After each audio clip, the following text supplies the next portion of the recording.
What's up, everybody? My name is Ericka Williams from the Classy Climb blog. I'm currently managing over 12 trucks, and best way to say that, we're running a authority over here, transportation company, and looking for in the fall trying to get government contracts for our trucks. So all of this basically came from YouTube. So I was a YouTuber, and I basically hung out with a group of people who are called Hood Estates, and Hood Estates essentially has a passively income truck where they have that truck and they have it leased on to a third-party company. And they would receive funds on Friday, and I thought, well, maybe we could do that. And I reached out to my YouTubers and I said, hey, you guys, I'm thinking of investing in 2 or 3 trucks. The first week out, we had over $170,000. And so I put certain people in one group, A, group B, group C.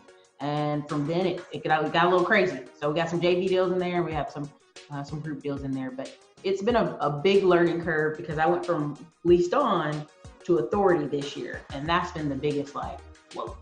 Hey everybody, this is Ericka from the Classy Climb. My YouTube is still mostly what I do now. It's documenting my journey and growing a business, investments.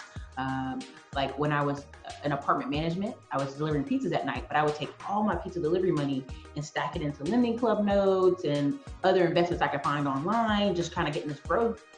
And I was showing people and telling people and documenting it, and it just created a lot of opportunities for me. So once I got into the trucks, I ended up raising ultimately, I think over the course of a year and a half, $1.9 million. So right now I manage $2.1 million in assets. That includes 9 properties, 6 in Detroit, a duplex in Cleveland, and another one in North Carolina, on top of the trucks. Awesome. So the YouTube channel is just kind of like following me do this while giving good business advice, while suggesting how people can scale and grow their business. Because before this, I had a painting and fencing company with my friend, right? So I'm working in apartment management, I'm delivering pizzas, and I go, hey, let's start this painting company, right? And I end up being just in my apartment, taking payments over the phone and letting him manage the guys going out to locations to do painting and fencing. And I sold that, and then I got into this, so. In 2 to 5 years, like when you get into a thing, you know if you like it or not. And if it's time to kind of move on to a new project, or I always tell myself, one of the best books I read was Robert Kiyosaki, Not Rich Dad, Poor Dad, Cash Flow Quadrant. And I always knew everything I was doing was trying to get to the I side of things, right? Or the big business B, where I wasn't manually doing a lot of the things, somebody else was. And that became kind of my goal. I started realizing the real power when you had so many trucks was getting in a small company that needs to grow. Maybe they've got 5 or 6 trucks and they're trying to get bigger, they're trying to get more contracts, but they can't because what? They don't have the trucks. So they're looking for owner operators to get those contracts. And I got with these guys, and they were good. They were good for 7 months. And then the last 3 months, they were terrible. And, we kind of got into a disagreement about hey, how much you guys owe me and expenses and repairs. And I had to basically the next year recover my trucks. The hardest part is going to be the paperwork. I know people think the hardest part is getting the truck. And I say no, what really takes people out of the trucking industry is the paperwork and the taxes. Because they don't stay on top of that, right? Usually you're talking to a person who's a driver, they like driving, they know the business, they know the lanes, but they don't spend any attention to the paperwork. And so for me, getting the insurance for that many trucks was like a hurdle, right? People gave me crazy prices. You already know Progressive is crazy on their prices, but I had to shop around. And so once I shopped around, I got a company, and I still wasn't super satisfied with the price, but it was a working start, right? And learning now, months into this is February when I started all that. We're in August, in the middle of COVID, like the year of all years to start my authority. I learned a ton, but for me, what I've learned is you're gonna expect about $5 to $6 grand, $5 to $7 grand a week from your truck if it's just one driver. And your goal really is just to minimize expenses, the oil change, the blown out tires, because I went from every single truck having super singles to getting them all transferred over to the doubles, because it was just, you'd have a week and it'd be blowout, blah, blah, blah, blah, right? If you got one truck, one blowout, it's $1,000, it hurts your feelings. You got 7 trucks on the road and 5 of them having a blowout, now you got a real problem.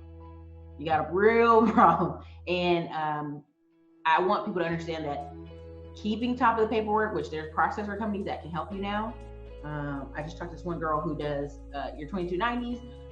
It saves you a lot of trouble. There's a lot of companies that can help you with that now. I would say if you could keep the overhead down, most companies would have made it just fine. It's when you have, the loan payment on the truck, really high insurance, you're renting a trailer, which a lot of guys, when they come out, they have just enough money for the truck and not enough for the trailer. So they're renting a trailer. So you start piling on expenses.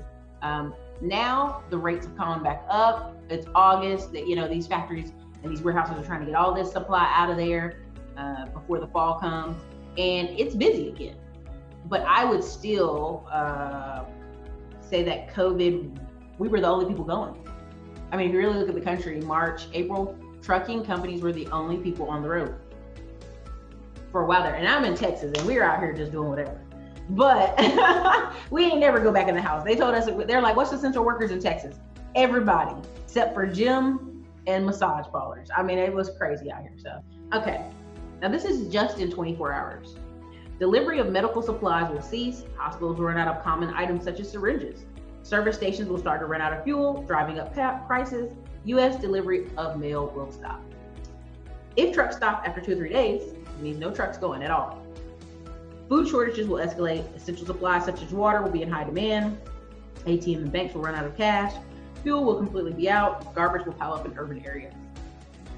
Within 1 week of trucks not running, automobile travel will cease and eventually stop due to lack of fuel. Hospitals will exhaust their oxygen supplies and unable to provide basic services to patients. After 2 weeks of no trucks on the road, the entire nation will exhaust its clean water supply. Illnesses will spread due to lack of medical supplies and increasing toxic waste, polluting the environment and residential areas. Now, I don't share that to scare people, but I want people to understand how vital trucks are. And even if people are having a hard time in trucking, they have to realize like they're, we need trucks to move, right? We need them to move. We need them to keep it going. And that's why. Right now, I'm in the purchase with my team of an 18-acre property that we're calling Texas Ground Zero, so people don't go by there and bother us. But Texas Ground Zero is what we call it. It's 18 acres. There's 15 acres in the back. There's 3 acres in the front. The 3 acres in the front has a truck repair shop. The owners are in their late 60s, and we're basically their retirement plan. They're gonna take owner financing of this huge place. The price they're selling it to us for, you can't even buy land by the highway for that. And we'll be converting the 15 acres in the back to about 300 to 400 truck parking spots. We'll have food trucks in the front. We'll have showers, laundromat. What's the other thing we'll have? We'll have a little dog park, very walkable, lots of greenery around it. And it's just an amazing project because at the end of the day, all roads lead to real estate. People don't understand. I say that all the time and people are like, what that means? People need somewhere to park. And the federal government just released $766 million for truck parking initiative. And right now we're waiting for it to go to the Department of Transportation, because once it gets there, then they can start dispersing it. Well, I've already registered my business as minority owned, woman owned. We gone through the hurdles already to prepare for such things. That's one part of the business. Another part of the business is really government contracts.